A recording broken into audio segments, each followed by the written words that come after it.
Oh, this is perfect. Okay, this is what I want to talk about.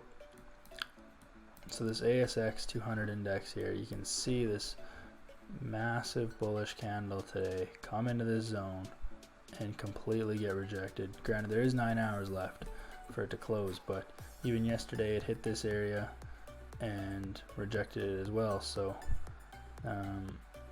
this is a good sign. You can see here rejection, all this previous rejection. This is an area that it wants to sell from. So this was just a basic trade idea I had yesterday. Obviously this is a very aggressive stop and would not have worked out, but I don't usually use stops to begin with. I think it's just I just put them in on the charts here so that you guys can see kind of, if you were to put a stop in, kind of where you would put it. Obviously you would probably put the stop out of this zone, but based on yesterday's close, if you wanted to do a more aggressive stop, you could have, but you would have been stopped out if you did that.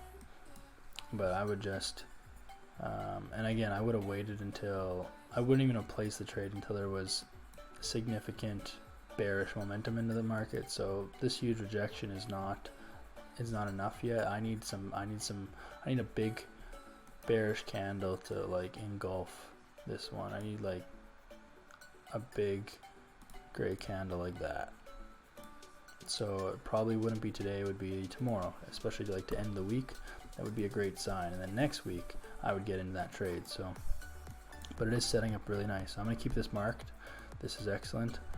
Make a lot of money off this if you just wait it out, and we will wait for a bearish engulfing candle, which would probably be tomorrow. We need today to close like this. We need tomorrow to be a bearish engulfing candle, and then we will enter probably Monday, and that'll be an excellent trade.